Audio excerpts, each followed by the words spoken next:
Donito halaman bolor dengan NIM 52531220. Oke, di video ini saya akan menjelaskan cara penggunaan jangka sorong. Oke, di dalam jangka sorong ini terdapat beberapa bagian. Yang pertama adalah rahang atas, yang ini rahang atas, dan di sini rahang bawah. Oke, baru terdapat juga skala. Di sini terdapat skala utama, baru di bawahnya skala nonius, dan batang yang di bawahnya ini yaitu namanya batang ukur dalam. Oke, tanpa berlama-lama saya akan menjelaskan cara penggunaannya. Oke, di video ini saya akan mengukur dengan menggunakan mur dengan jangka sorong dengan ketelitian 0,05. Oke, kita ukur. Buat murnya kita letakkan sejajar di bawah ini. Oke, baru itu kalau sudah kita sejajarkan, kita kencangkan menggunakan ini. Oke, di jangka sorong ini ukuran murnya itu terdapat di angka 12 dan ukuran noniusnya pas di angka sejajar dengan angka 0. Jadi ukuran mur ini ukurannya adalah 12 mm. Di video ini saya akan menjelaskan cara menggunakan mikrometer skrup. Dalam mikrometer ini terdapat beberapa bagian. Pertama yaitu frame yang berfungsi sebagai pemegang alat saat kita mengukur suatu benda. Yang kedua yaitu anvil yang berfungsi sebagai penopang atau tempatnya alat ukur yang kita mau ukur. Yang kedua yaitu ini split atau skala utama.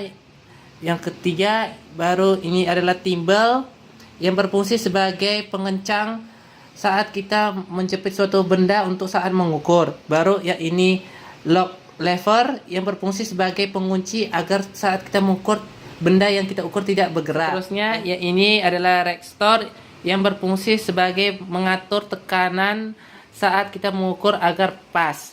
Oke, tanpa lama-lama lagi saya akan menjelaskan cara penggunaannya. Oke, ini adalah kunci tuning yang berfungsi sebagai untuk mengkalibrasi mikrometer saat sebelum kita menggunakannya. Cara menggunakannya yaitu pertama kita putar dulu mikrometernya sampai mentok. Oke, sampai mentok sampai 3 kali 1 2 3, lalu kita kunci. Oke, kita tengok di sini angka dari skala utama ke skala nonius tidak pas. Oke, lalu kita kalibrasikan dulu terlebih dahulu dengan menggunakan ini. Kita letakkan di bagian belakang. Oke, kita kunci. Oke, kita paskan.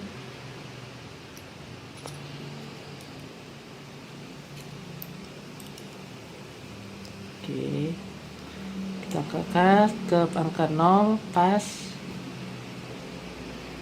Oke, lepas kita kalibrasi, sudah kita kalibrasi pas dia dari skala utama dengan nonius pas sejajar di angka 0. Oke, lalu kita bisa menggunakannya. Saya di sini mengukur suatu kunci rimpas. Lalu kita buka terlebih dahulu mikrometernya, lalu kita tempelkan di sini. Kita tempelkan, kita kencangkan.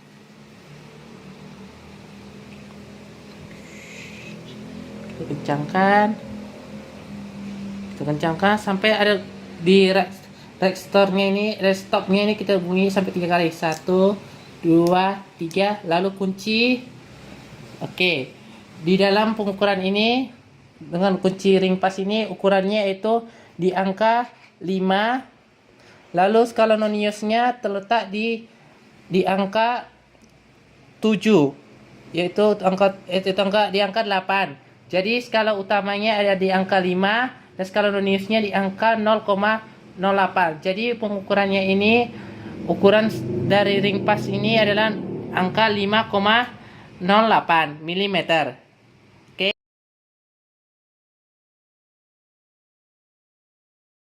Di video ini saya akan menjelaskan cara penggunaan alat dial indikator.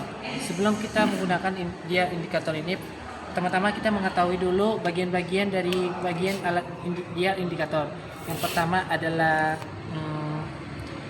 indikatornya, baru ini jarum panjangnya, jarum panjang, baru jarum pendek, baru ada spindle, baru terus adalah pengunci untuk mengunci saat kita mengukur. Yang terus ada ini batang penyangga, baru magnet, pengunci magnet yang berfungsi untuk menempelkan pada saat kita mengukur. Dan yang ini adalah switch magnet yang berfungsi untuk mengunci saat kita tak mengukur. Oke. Tanpa lama-lama saya akan mengukurnya. Itu yang pertama, sebelum itu kita kalibrasikan ke angka 0 terlebih dahulu jarumnya. Oke, udah angka 0. Oke. Lalu saya menggunakan bearing untuk sebagai alatnya untuk mengukur kausan atau kemiring kausan dalam bearing ini. Oke, kita gerakkan ke kanan. Oke. Jarum ke angka 1, 2, 3, 4, 5, 6. Oke, jarumnya ke angka 6. Baru jarum pendeknya tidak bergerak, maka jarum panjang ini mewakili angka 0,01 dan yang besar ini mewakili angka 1 mili. Jadi yang besarnya ini terletak di jarum ke angka 6. Berarti kausan pada bearing ini hanya adalah 0,06. Oke, sekian saya akan menjelaskan cara penggunaan multimeter. Oke, sebelum kita menggunakan multimeter, kita lebih baik mengetahui bagian-bagian yang terdapat pada multimeter. Oke, yang pertama adalah kabel. Yang pertama adalah kabel positif, yang kedua ada kabel negatif. Lalu di sini terdapat skala. Baru ini skrup jarum yang berfungsi untuk mengatur jarum saat kita melakukan kalibrasi. Yang kedua, yang seterusnya ini adalah tombol yang berfungsi untuk memutar saat kita melepaskan ke angka 0. Baru ada selektor, baru ada skala dalam bentuk DC volt, baru AC volt, baru ohm dan DC ampere. Oke, kita kalibrasikan dulu. Kita kalibrasikan ke switchnya, kita arahkan ke angka ohm, ke angka 10. Oke, kita masukkan, kalibrasikan. Oke, untungnya multimeter ini sudah dikalibrasi, jarumnya pas ke angka 0. Oke, tanpa lama-lama saya akan cara menggunakan multimeter ini dengan menggunakan alat baterai. Saat ini saya akan mengukur baterainya dengan menggunakan multimeter. Oke, kita arahkan terlebih dahulu ininya kan ke DC, ke arahkan 50 karena di switchnya ini nggak ada di angka 12, jadi kita arahkan ke 50. Oke, pegang terus. Oke, bentar. Oke, angka menunjukkan di angka 12 volt. Jadi baterai ini saat mengukur masih kondisi bagus. Oke, sekian video ini saya menjelaskan cara penggunaan multimeter. Video ini saya akan menjelaskan cara penggunaan alat silinder bore gauge. Pertama-tama sebelum kita melakukan pengukuran ini, alat yang digunakan pada mengukur blok silinder ini yaitu yang pertama adalah jangka sorong, yang kedua adalah mikrometer, yang ketiga dan alat utamanya itu adalah silinder bore gauge. Kita melakukan pengukuran di dalam alat silinder bore gauge ini terdapat bagian-bagian di sini. Itu yang pertama adalah indikator dial rod, yang kedua adalah batang atau grip, yang ketiga adalah selan point, yang ketiga terus adalah represent water, yang ketiga adalah represent rod. Oke, sebelum kita menggunakan alat ini kita melakukan kalibrasi dulu terlebih dahulu dengan menggunakan mikrometer. Itu kita kalibrasikan.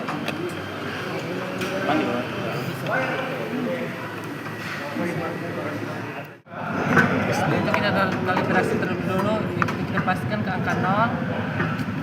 Oke, lepas. Oke. Itu kita akan menggunakan angka sorong.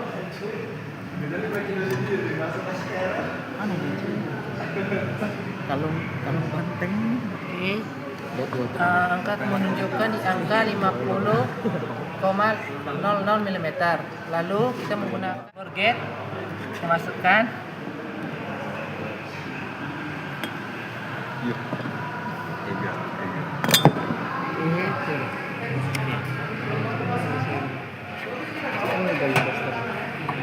Ini menunjukkan di angka 20 ya. Jadi diameter pada silinder ini yaitu 50 ditambah 20, jadi hasil jumlahnya itu 50,20 mm. Di video ini saya akan menjelaskan cara menggunakan hidrometer. Sebelum kita menggunakan, kita harus mengetahui fungsi dari alat ini, yaitu untuk mengukur suatu zat kimia yang terdapat seperti air baterai, bensin ataupun zat kimia lain. Sebelum selanjutnya di dalam hidrometer ini terdapat beberapa bagian. Yang pertama yaitu jarum yang berfungsi tempat masuknya air suatu zat untuk saat kita mengukur suatu cairan. Yang kedua adalah tabung yang berfungsi untuk menampung suatu zat untuk saat kita mengukur. Yang ketiga adalah karet pengisap yang berfungsi untuk mengisap cairan saat kita mengukur. Lalu yang terakhir ada pelampung yang berfungsi tempat skala untuk melihat ukuran saat kita mengukur, yaitu suatu cairan. Oke, tanpa lama-lama saya akan menjelaskan. Ya, di sini saya menggunakan adalah baterai. Ya, kita cari dulu, kita buka. Ini saya ingin menjelaskan tentang alat radiator cup tester. Awal-awal saya ingin menjelaskan beberapa yang ada di radiator tester ini. Oke, kita genggam, kita masukkan. Lalu naik. Oke. Di dalam skala ini terdapat berarti air baterai ini masih bagus, tetapi sudah mendekati mau ke tanda warna merah, maka air ini masih bisa digunakan atau cairan ini masih bagus di dalam baterai. Oke. Kita buangkan lagi balik. Oke. Tutup. Oke, kesimpulannya itu bahwa baterai ini pada posisi nomor 3 lubang ini masih cairannya terdapatnya masih bagus dan masih digunakan. Oke, sekian cara menggunakan alat hidrometer.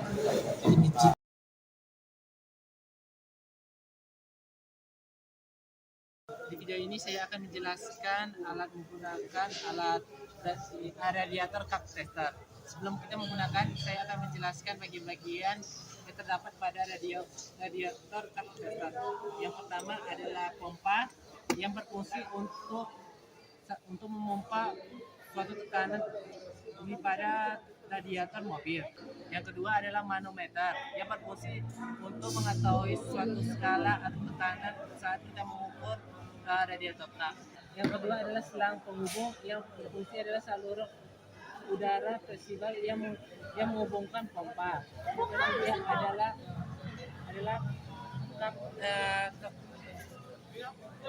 keempat adalah katup pelepas yang berfungsi untuk melepaskan tekanan udara di dalam tester setelah digunakan. Di dalam ini yaitu adalah adaptor universal yang berfungsi untuk berbagi untuk kita saat kita mengukur suatu tekanan radiator pada suatu kendaraan. Karena objek yang untuk kita mengukurnya tidak ada, saya akan menjelaskan secara simulasi cara penggunaan radiator cup tester. Oke, kita menggunakan ini terlebih dahulu. Dimasukkan. Oke, setelah ini misalnya kita masukkan ini ke radiator, maka kita pompa terlebih dahulu. Oke, jika kita pompa, saat kita mau pompa, jika jarumnya menuju ke 1 bar, apabila dia turunnya perlahan, maka saat kita mengukur radiator pada suatu kendaraan layak digunakan. Jika penurunannya dari 1 bar kita pompa, jika penurunannya secara cepat, maka radiator yang kita ukur itu mengalami kerusakan atau kebocoran saat kita mengukur tekanan untuk mengecek tekanan pada radiator. Dan, itu saja yang bisa saya sampaikan simulasi cara menggunakan radiator katheter. Jika ada saya penyampaian atau informasi cara penjelasan menggunakan radiator katheter, mohon dimaafkan. Terima kasih.